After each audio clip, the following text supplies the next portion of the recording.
bug the East Timorese cabinet room during negotiations over the maritime boundary between the two nations in 2004. While he's here, Scott Morrison has signed off on a new treaty that will establish a new maritime border between Australia and East Timor. That new agreement will give the Timorese more than 70% of the royalties that come from the Greater Sunrise Basin. However, questions were asked of the Prime Minister at a press conference yesterday about whether Australia is going to give back the $5 billion or so in royalties that it has gained since the original treaty was signed under the Howard government that only gave the Timorese 50% of those royalties. Here's how he responded to that question.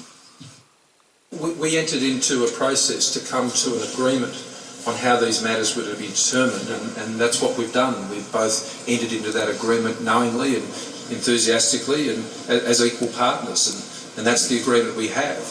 What Australia has been doing for the last 20 years has been investing as the principal development partner with Timor-Leste. Australia has invested some $1.7 billion directly through our various programs, and we continue to invest now over $100 million every year. Why? Because we believe in the future of Timor-Leste. Charlotte, the Prime Minister also announced yesterday that the Australian government would support the development of a naval base on the north coast of East Timor and also the development of an undersea cable that will connect East Timor to Australia's broadband network. There are also calls, though, for the Australian government to support the development of that gas that's in the Timor Sea here in East Timor. There are some who are concerned that if Australia doesn't support that development, the Chinese will step in and do so instead. There have been fears that China could establish a military foothold here in East Timor, a country that's only about 700 kilometres from Australia's north coast. However, the former East Timor President, Jose Ramos Horta, has scoffed at those claims and says Australia in particular has no place to be pointing the finger at any other country when it comes to Chinese influence. It's certainly been a big couple of days here. Quieter today, though, after the East Timorese really did celebrate in style last night, celebrating 20 years since that vote for independence back in 1999. Well, it's certainly been a very interesting history for the small country, and of course Scott Morrison in a race against time to try and firm up and amend that relationship with them. Thanks for the update there in Dili, Matt Cunningham. Well, new polling shows the Queensland Labor government would lose the state election if it was held today. Live now to Julia Bradley. Julia, the Premier has received her worst polling since she was elected. That's right, just 4 months ahead of the Queensland election. We see this exclusive Courier Mail YouGov poll dealing quite a devastating blow for the Palaszczuk government in Queensland.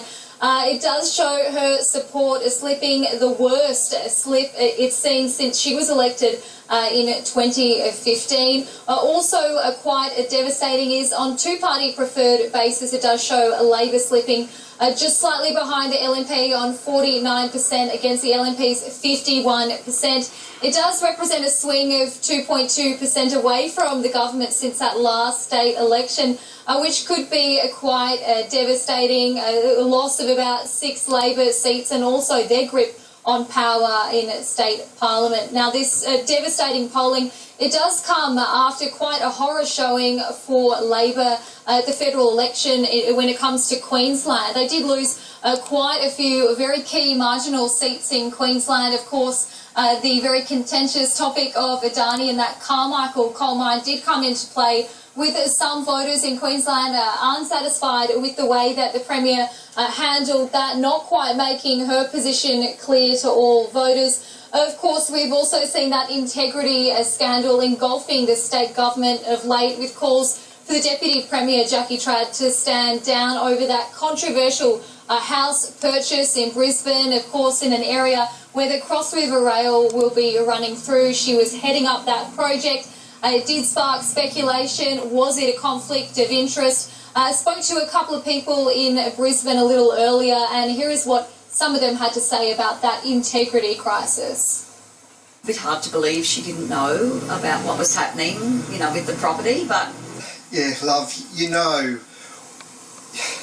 you're in cabinet. You know where these things are going to be put and moved and that sort of thing.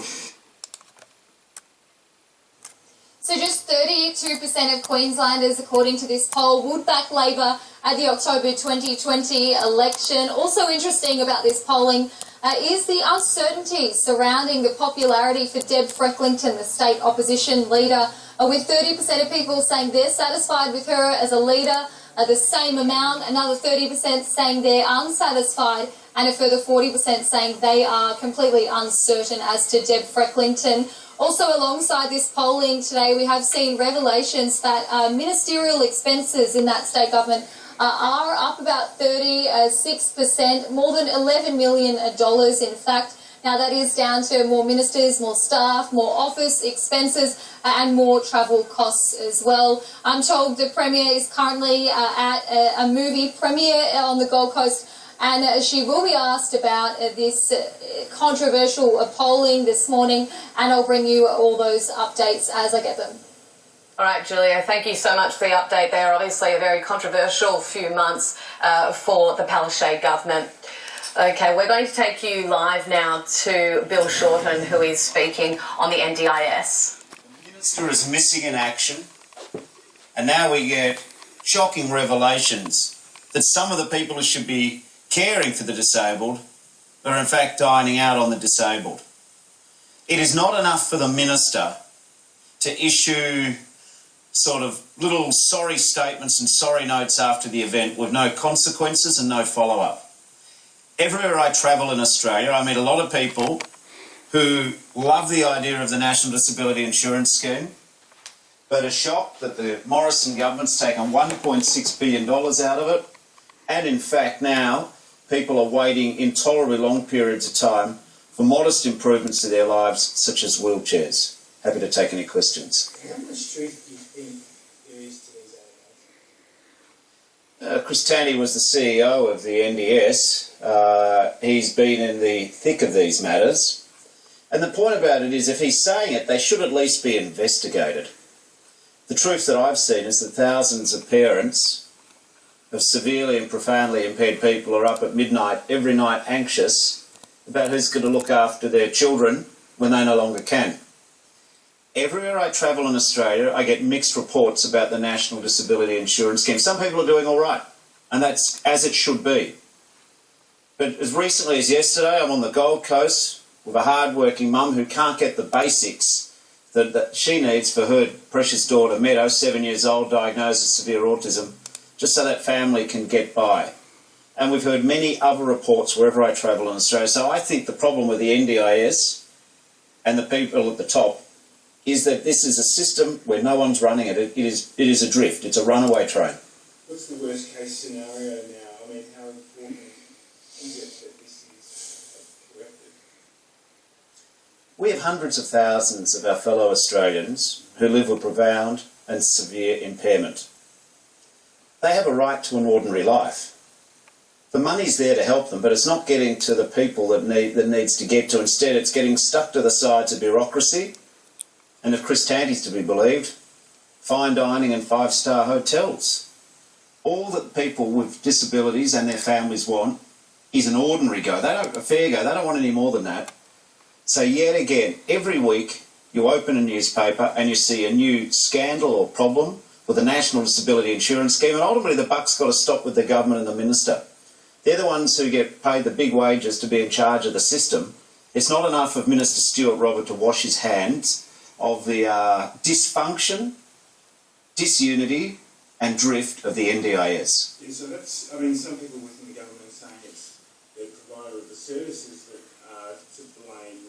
What's your response to that? Not the government itself. Well, the reality is this is a government who doesn't take responsibility for anything. They are the blame factory. They blame everyone else. The reality is that if some service providers are not expending funds properly, well, shouldn't the government be scrutinising them properly? Like, this is on their watch.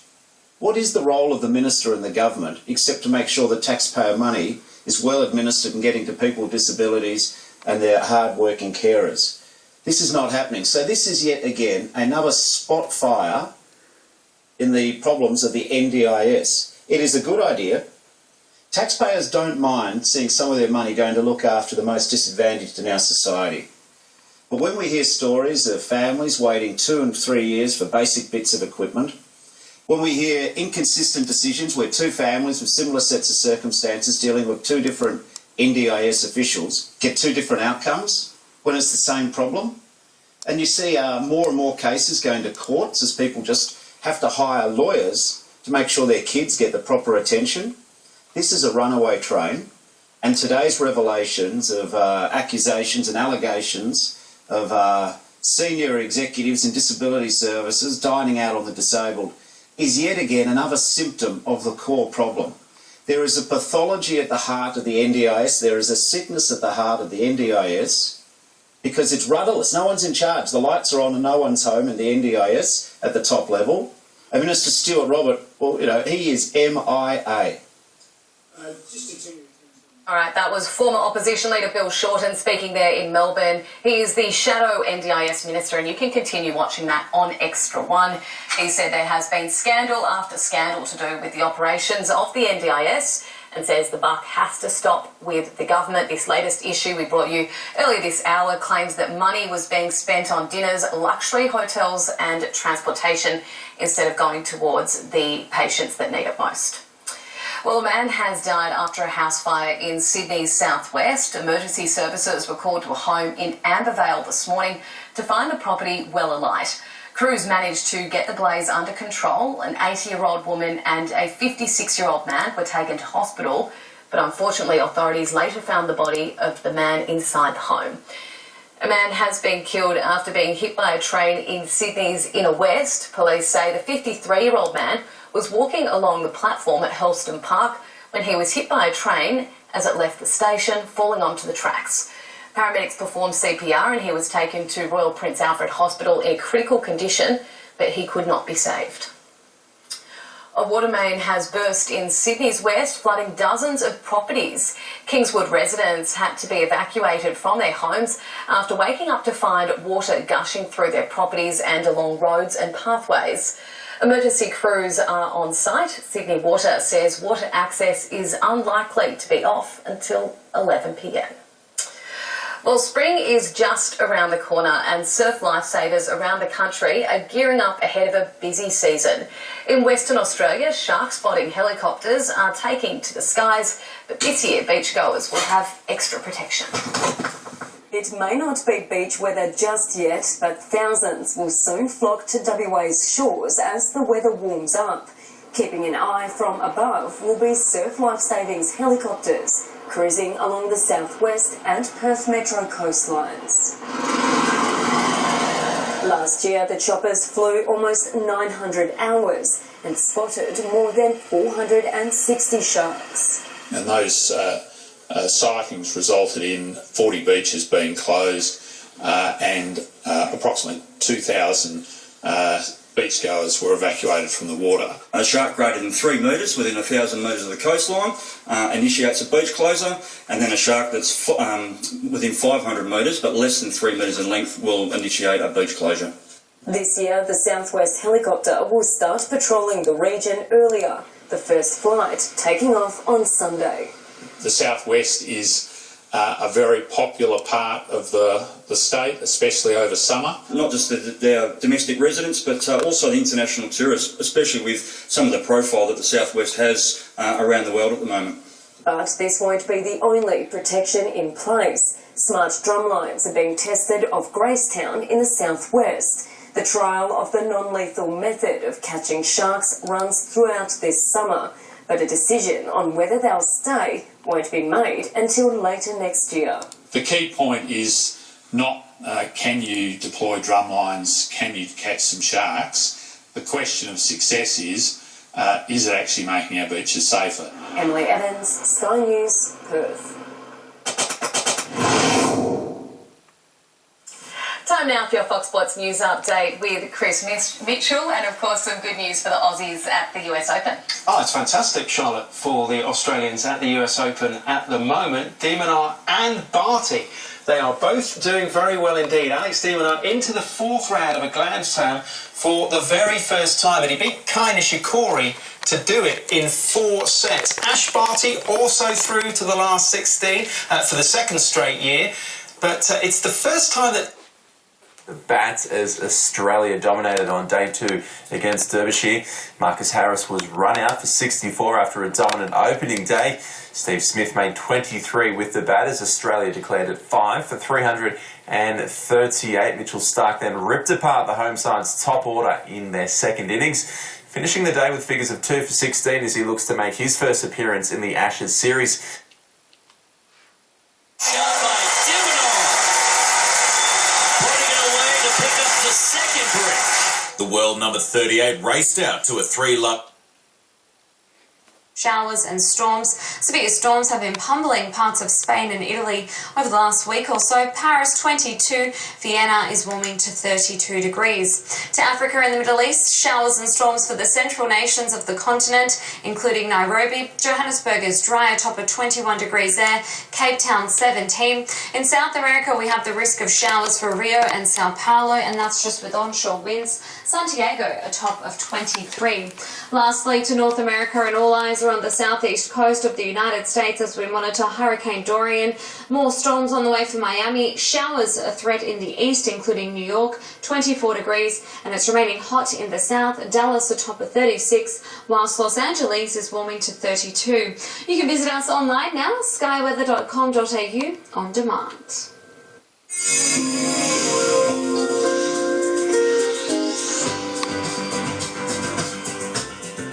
Hurricane Dorian is intensifying as it moves towards the southeast of the United States. Now it is set to move in a northwesterly direction, and as a result we have severe weather on the way.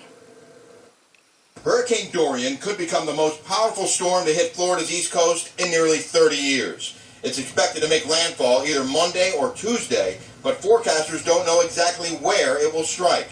Both Florida and Georgia are under a state of emergency. You do have time before it reaches to prepare if you have not done so. And so we urge all Floridians to have 7 days worth of food, medicine, and water.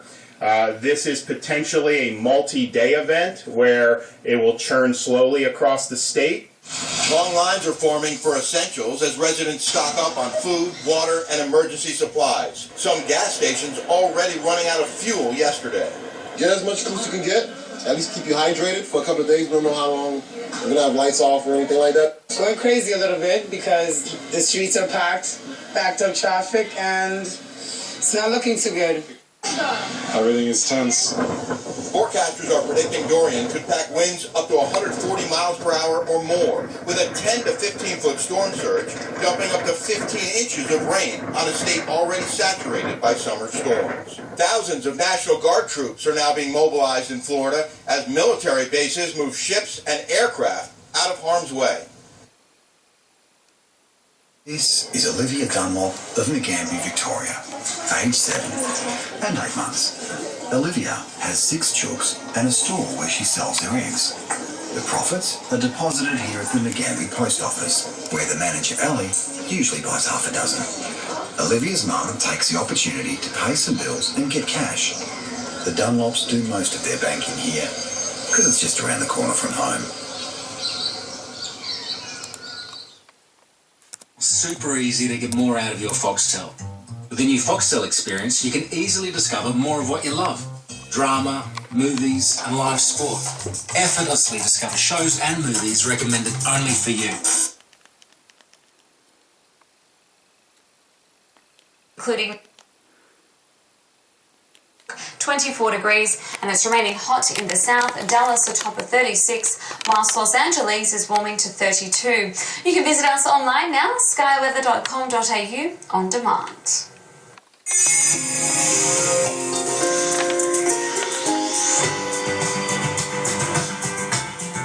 Hurricane Dorian is intensifying as it moves towards the southeast of the United States. Now it is set to move in a northwesterly direction, and as a result we have severe weather on the way.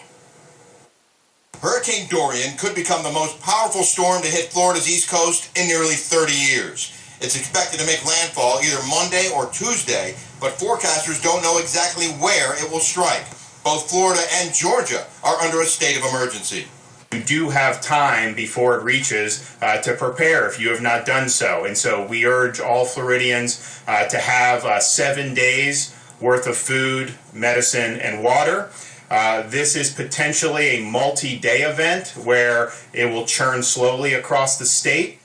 Long lines are forming for essentials as residents stock up on food, water, and emergency supplies. Some gas stations already running out of fuel yesterday. Get as much food as you can get. At least keep you hydrated for a couple of days. We don't know how long we're gonna have lights off or anything like that. Going crazy a little bit because the streets are backed up traffic, and it's not looking too good. Everything is tense. Forecasters are predicting Dorian could pack winds up to 140 miles per hour or more, with a 10 to 15-foot storm surge, dumping up to 15 inches of rain on a state already saturated by summer storms. Thousands of National Guard troops are now being mobilized in Florida as military bases move ships and aircraft out of harm's way.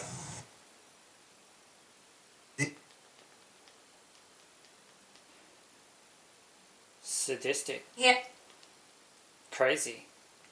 Stop. No, that is unreasonable. Rita, what are you doing? We're trying to plan the show. I'm trying to buy Greenland, but there's a bidding war happening with some dude from the US. Donald Trump. Who's going to buy Greenland? Rita or Donald Trump? Doesn't have a pool? Outsiders, see you then. This is a severe weather alert. It's been a wet couple of days for parts of the New South Wales coastline. We have a series of cold fronts hitting southwest WA, and severe weather is gripping parts of the south with damaging winds, a risk later on this afternoon. Thanks for your company here on Sky News Weather. We're going to start off with the wet weather that has been lashing the New South Wales coast. Now, Mangrove has had the heaviest fall in the last 24 hours with over 100 millimetres in the gauge. Newcastle ended on just over 60 millimetres, and places like Gosford have seen the heaviest rain in months over the last couple of days. This is what the harbour city has been looking like under grey skies over the last couple of days. We certainly need the rainfall, so no arguments here.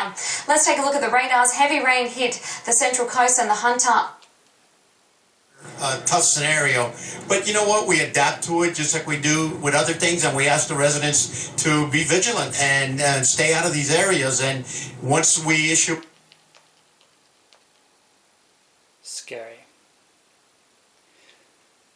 Scary Cat 5 caning. So much more scary than he knew. Scary, painful, agonizing, excruciating, terrifying, horrifying, violence inflicted on a human being by other human beings, reflected in the weather like a mirror. It's the other thing I call Jake and Nathan, the Mirror Boys. They are the Storm Boys, they are the Mirror Boys. Here we are, we were watching this before. So it's been less than an hour since then. Is out now. Thanks very much for watching.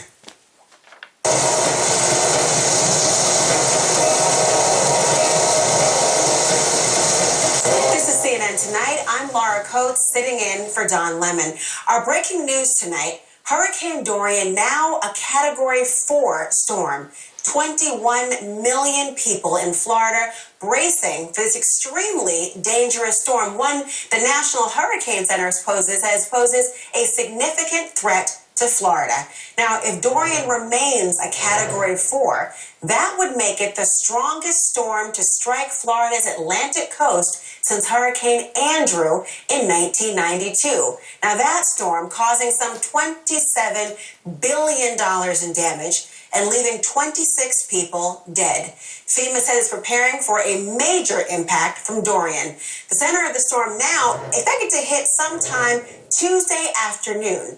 Exactly where? We don't know yet. It's still too early to tell. And that's one of the many things tonight that has people on edge. All of Florida has been placed under a state of emergency, and authorities are urging residents to stockpile a week's worth of food and supplies. The president saying this as he left the White House for Camp David this evening.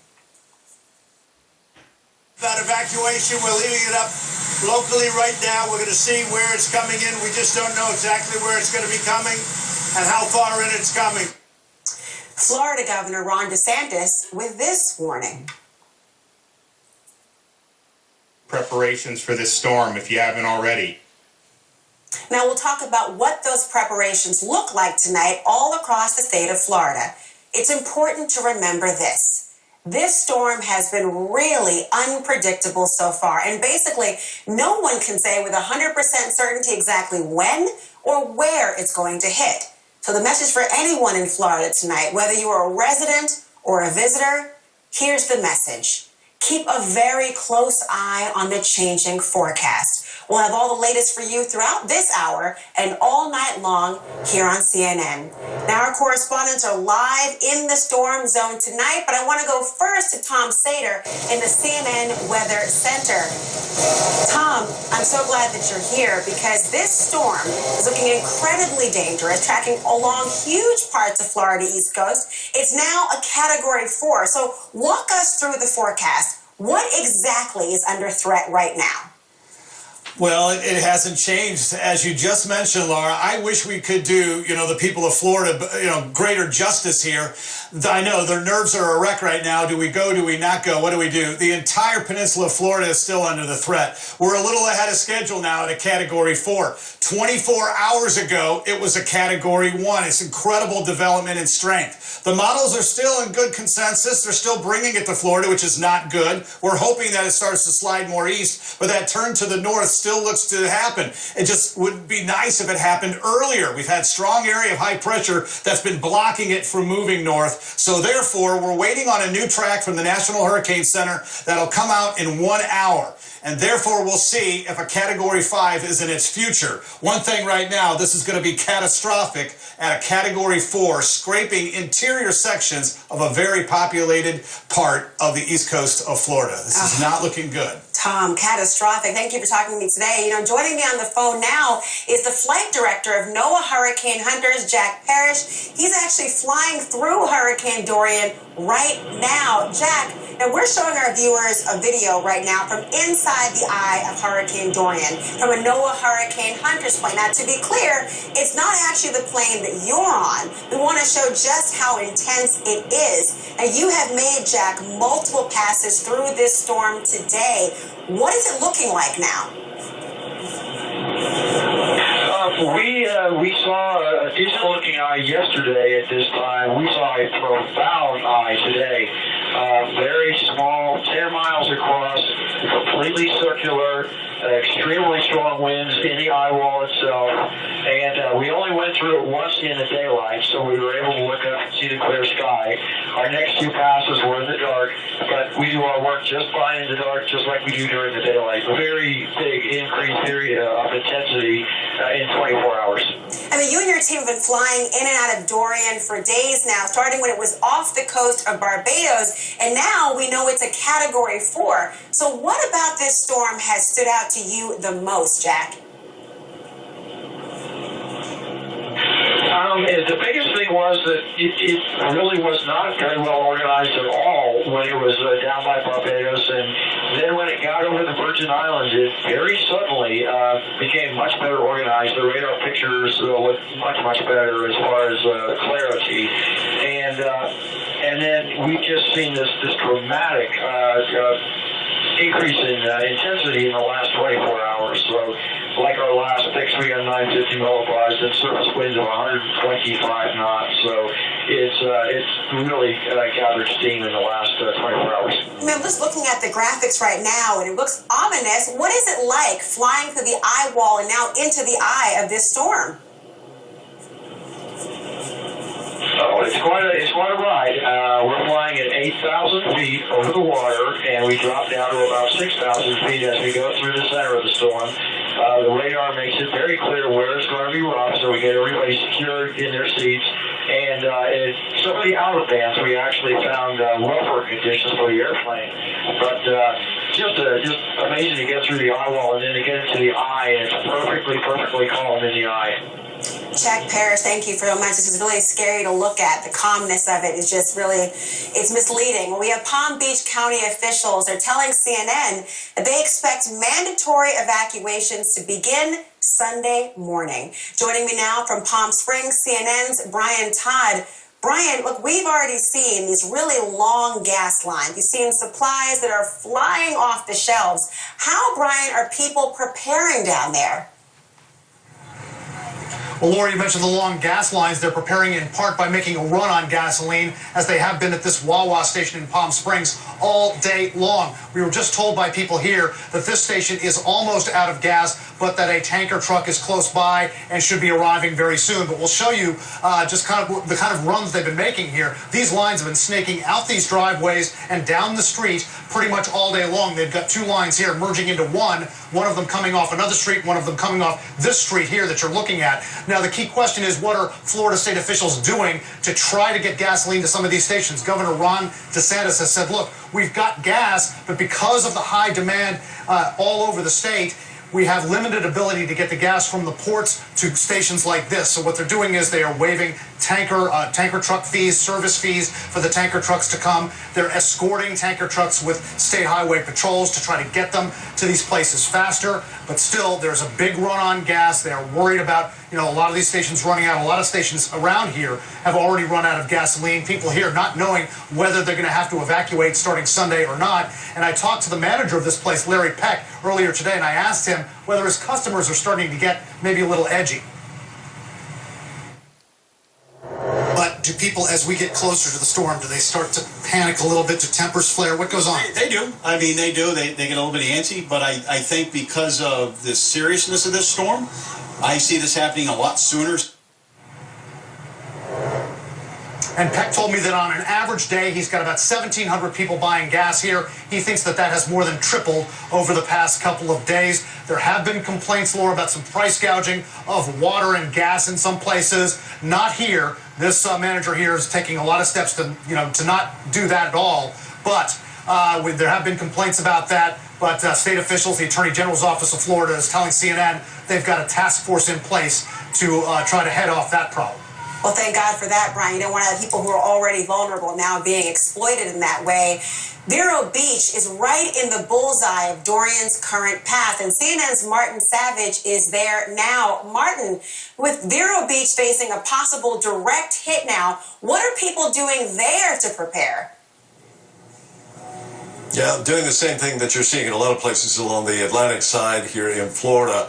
They want to board up their homes. That's why we're inside of a Home Depot here. Just about every major hardware store here has had two really heavy days of trade. People have been coming in here. They're buying the plywood. They're buying the lumber to support the plywood. They need all the fasteners, the screws, and everything else. They've been through generators several times. They're out of them again.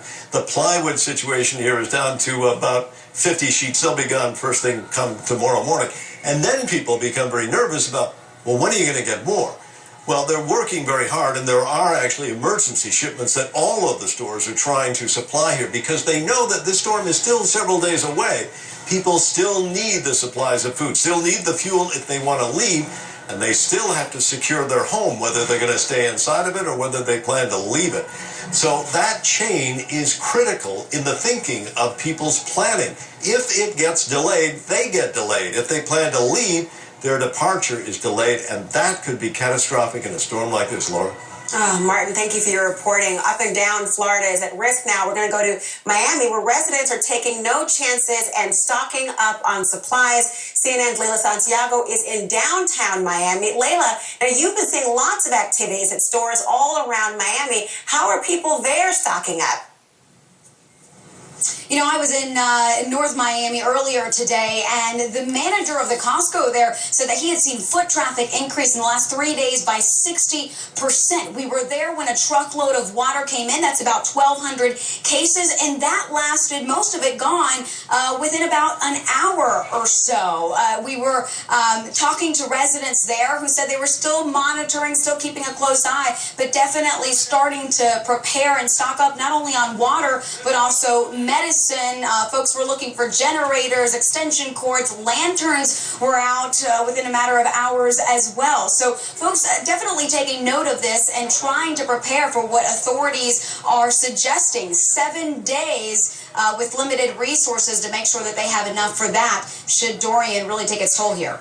Leila, thank you for your report. We'll keep an eye on Miami as well. I want to bring in storm chaser Aaron Jajak. Now, he's live and he joins us from Orlando. Now, you were in Cocoa Beach, Florida today, where hurricane preps, as you know, are fully underway. We can see businesses are boarding up their windows, their doors. What else did you see today? Yeah, so like you said, I mean, everybody is taking this storm serious because it is a major hurricane right now. It's been upgraded to Category 4. And so all the businesses are starting to put the wood up on their windows. And but you know what I did notice? I went to a restaurant this afternoon, and there are still people just enjoying themselves like it's a regular Friday night, So it isn't all just hard work right now here on Cocoa Beach. I mean, from what you've seen on the ground, is this storm being taken seriously? I mean, people out to eat at restaurants, are they missing the point, or are they just crazy? What's happening? No, I mean, I think it's, right now, I think that's probably how people are trying to cope with some of the stress of the storm. I mean, it's still unknown where the storm's exactly going to go. I mean, it looks like Florida is going to take the brunt of the storm, and maybe it won't come ashore, and maybe it's just going to sit offshore. And, in some cases, if it just sits there offshore, that can be even worse, where it just sits there for days and piles up surge and wind and rains onshore. And that can just lead to really bad flooding situations. So I think, for the most part, people are handling it like they should. I think a lot of people that are out there on the beach, they're probably pretty seasoned with this type of event. And so, that's what they do is they're going to go about, they're going to prepare, but they're going to go ahead and live their lives and deal with the stress that way. Now, Aaron, you also saw some crowds today at a gas station in Orlando. Have residents who need fuel been able to actually get the fuel? Yeah, so I didn't have any problems getting fuel, and everybody, there weren't long lines in Orlando, but this was downtown Orlando, and I actually I targeted the downtown area because I tend to find in these hurricane situations that more of the gasoline usage is in the suburb areas and not necessarily in downtown areas. But they were out of the premium, the non just regular unleaded gasoline. So there is, there's definitely shortages going on, and I did hear from watching Twitter feeds. I was seeing that the police are going to be escorting more gasoline trucks here. So normally at first there is a little drop in the gasoline. It's hard to find gasoline, but eventually that kind of just it evens out. People get that gas, and more gas gets shipped in. And as you get closer to that event, those concerns actually end up going away, and there's plenty of gas. And then the problem actually becomes just having electricity to keep supplying that gasoline. Aaron, thank you so much for being on the ground for us and letting us know what's going on. Everybody on the east coast of Florida needs to be making preparations tonight for this monster storm. Talk to government officials from the communities that could be right in the path of Hurricane Dorian next.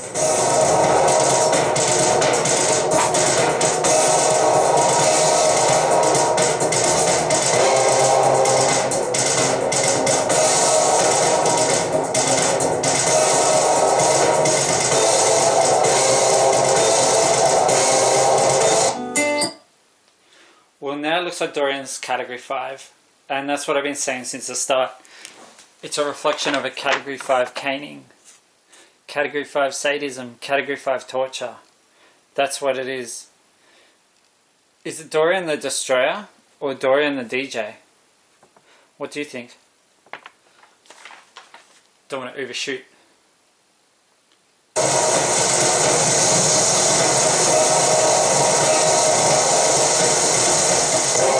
Dorian threatening a huge swath of the Florida coast as the Category 4 storm bears down on millions of people across the entire state. It could severely affect places like Miami, all the way up to Jacksonville and beyond. I was speaking with officials from several of the areas that could face a direct hit. And we start with Palm Beach County Mayor Mac Bernard in Palm Springs. Mayor Bernard, thank you for coming on the show. I know it's an important time for your community. Dorian is very much on track to do some serious damage to Palm Beach County. What is your biggest concern as it approaches? Laura, thank you for having me. My biggest concern is really for our seniors in Palm Beach County. We have over 1.5 million residents that reside in Palm Beach County, and over 25% of that population are our seniors. And we're concerned to make sure that they are ready for this hurricane.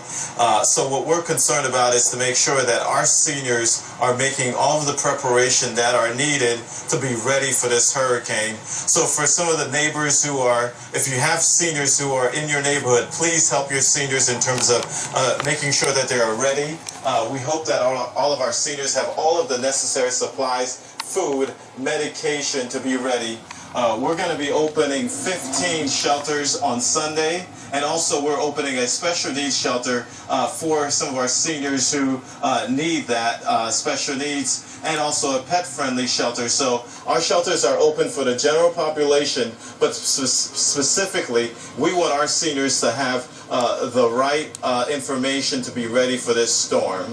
And Mayor Bernard, officials in Palm Beach County are telling CNN that mandatory evacuations are going to maybe begin Sunday morning. Are you concerned, given your discussion about seniors and other vulnerable people, they should be starting a little bit earlier than Sunday? We've had a meeting with the governor this morning to make sure that we're prepared, and so we typically would need about 17 to 20 hours to have all of our residents in the locations that are needed. So we believe that Sunday morning is a perfect time, so that way we can get everybody who needs to be evacuated. But what we're doing is we want to make sure that the residents who lives in specific zones evacuate. But if you're not in one of those zones, what we want is for those residents to stay somewhere that is close, make sure they're in a safe place, but do not go far, because we don't want them to head on the highway, so in that way they head north and then to be caught by the storm heading north, because this storm is heading all the way north, and it could hit them all the way to Jacksonville. So that's the reason why we want our residents to stay in place. Mayor Bernard, thank you for your time. Good luck to your community. We will look out for you as well. Thank you so much. Now, Vero Beach Mayor Val Zudans joins me now. Mayor Zudans, our latest track shows Dorian making landfall nearly right on top of Vero Beach. Is Vero Beach ready? Vero Beach is very ready. I think we may be the most ready place in the United States to have a hurricane. We've been through this many times before. We had a direct hit in 2004 and a near direct hit, actually worse than that, a little bit south of us, 3 weeks later. So September 5th and September 6th, we had Jean and Francis or Francis first, then Jean in 2004. People who've been in this community for those 15 years know exactly what that means. They take it very seriously. And I've seen all week long, we got started early. People were getting their gas 3 days ago. They were starting to get, getting boarded up. And we have a new electric provider in our community, FP&L, which has about half of the state of Florida, the East Coast. We previously had a government electric, but now that we're with FP&L, we're super ready. They have incredible resources for reestablishing power afterwards. My concerns, like the other mayor you just spoke with, I'm very concerned about the elderly, but I'm also very concerned that some of the newer residents may not have the same level of concern about this, and so I want them to talk to their neighbors, talk to some of the other people who've been through these storms. We had a couple of near misses in the last 2 years with Matthew and Irma, and so people are expecting it to be just like Matthew and Irma. They could maybe let down their guard. Everyone needs to take it seriously. The other major concern is storm surge. We are currently experiencing the king tides, which make our tides higher. If we get a storm surge during the same time that we have our high tide, it could be pretty devastating to our community. They've been talking at the Emergency Operations Center meetings that our storm surge could be between 7 and 11 feet, and that is significant. On top of the storm surge and on top of the high tide, you can have waves in addition to that, which are very large during these hurricanes. So people need to listen. When there's a mandatory evacuation, you need to follow through. We're going to be opening our special needs shelter on Sunday morning and our remaining shelters on Sunday afternoon. You cannot have mandatory evacuations until you have the shelters open, so that's the reason why mandatory evacuations won't start until Sunday in this community. There will be voluntary evacuations tomorrow. We have our police going on to their 12-hour shifts coming up this weekend, and the beaches were closed as of 5 o'clock today. Oh yeah. And I'm glad, well, it sounds like you're being very prepared and also giving and heeding I hope people heed your actual warnings. Thank you, Mayor Zudans, for your time tonight, and the community needs to heed your advice. I do want to turn to Florida State Representative Clay Yarborough now, who represents Jacksonville, Florida. Representative Yarborough, Jacksonville hasn't had a direct hit from a hurricane since 1964. But right now, the path shows Dorian hitting Jacksonville as a Category 2 hurricane. What are you worried about most here? Thank you. And I think the main thing that we need to do is make sure we stay calm but still prepare. And the mayors have just mentioned how their communities are doing that. And that's what we're seeing the folks here in Jacksonville do too. And we have our Mayor Lenny Curry and also Governor DeSantis who have continued to give the briefings and explain how folks can go about making their preparedness plans and doing their checklist and all of that. City and state officials have been in touch with the assisted living facilities and the nursing homes to make sure that they have the supplies and the generators ready to go. And as you just mentioned, it's been a long time since we've had a direct hit. We're not far from the storm, but we're not close enough to know exactly where that path will be a few days out. So we just encourage everyone to continue to watch the forecast, continue to listen to the local officials and the state officials, and just continue to prepare and stay calm. That's the main thing right now. Representative, you have the St. Johns River running right through Jacksonville. Does that make your city even more vulnerable than others? Well, with Irma, we did see quite a bit of flooding on either side of our river. As you mentioned, it runs right through the middle of Jacksonville, and we have some low areas that are on either side of the river, and our downtown was significantly flooded when Irma came through, and it was devastating to the city.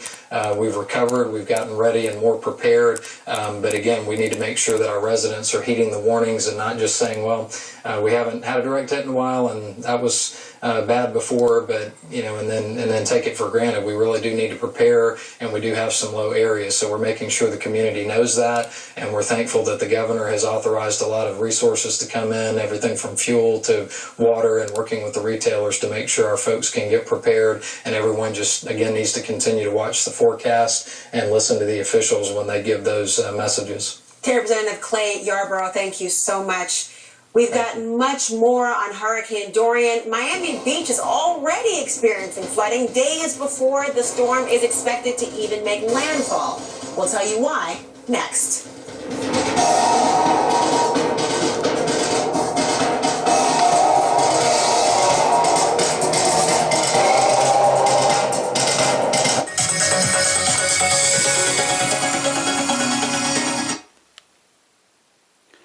Dorian, DJ, Destroyer, Cat 5, Kane. Reflection, Weather, Dorian, Gabriel.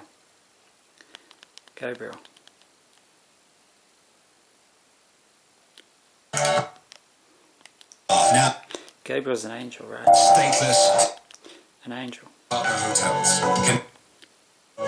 Stateless, persecuted Rohingya Muslims who fled Myanmar now face a new threat. Women and children falling prey to traffickers. CNN travels to the world's largest refugee camp to understand the crisis. Nobody was really able to do anything to help. What does it take to lead a search for a missing child? In 24 hours. Yeah, we're gonna come back here with the police. If she's not providing us with the address of the manager to police. Stolen Son, a CNN Freedom Project documentary, tonight.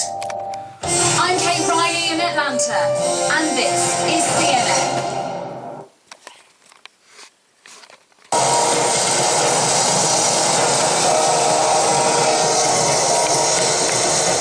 Dorian is now a Category 4 hurricane. Now, while it's uncertain exactly where it will hit, the storm's eye tracking directly towards Florida. The state's bracing for dangerous wind speeds, flooding, and so-called king tides. And that's a term used to describe exceptionally high tides, which put low-lying coastal areas like Miami, for example, at particular risk for flooding. Joining me now is the City of Miami's emergency manager and assistant fire chief, Pete Gomez. I'm glad you're here, Pete, because this is a difficult time for everyone in your community. Now, Miami's beach commissioners captured these images earlier today. There wasn't even any significant rain yet, and yet you're already experiencing flooding. How do you prepare for an oncoming hurricane when you are already facing these kinds of challenges? Wow, you bring up a great point. The king tide has definitely added a new mix to a regular tough scenario. But you know what? We adapt to it just like we do with other things, and we ask the residents to be vigilant and stay out of these areas. And once we issue a declaration for an evacuation, that they evacuate and they honor those requests, because they do put themselves in a lot of danger because of the rising tides and the flooding that's going to be experienced with the hurricane. Chief Gomez, this summer, Miami set daily high tide records for more than a week straight between just late July and even early August. Is your city more vulnerable at this time of the year? We are vulnerable. We're very vulnerable during the king tide, and we have seen an increase in flooding, and we've adapted to it. So we've retrofitted a bunch of different vehicles. We call them high water vehicles, so they are able to respond through these flooded areas. Like, you know, in Irma, where we're standing right now, last year during Irma, we couldn't get a vehicle through here. Well, now with our high water vehicles, we're able to respond through these areas. So it's an adaptation that we've had to overcome because of the king tide and the rising seas, which obviously, in our opinion, is due to climate change. And of course, you spent already millions to deal with the increased flooding. Now, what kind of a storm surge or a king tide could you sustain with all those adaptations now? 238. Well, Ming Yuen. We don't know what the limit is, 138. but we've been dealing with what we're getting. During Irma, we saw 6 to 9 foot storm surges, and we saw how much flooding it caused in this area in particular. So we had to adapt our vehicles. We've had to adapt the way we respond and getting the message out to the community. It's an adaptation process. So when are you planning now to make a decision on whether or not to evacuate the city of Miami? Well, the decision really will be made by Miami-Dade County, but the models are still so unpredictable.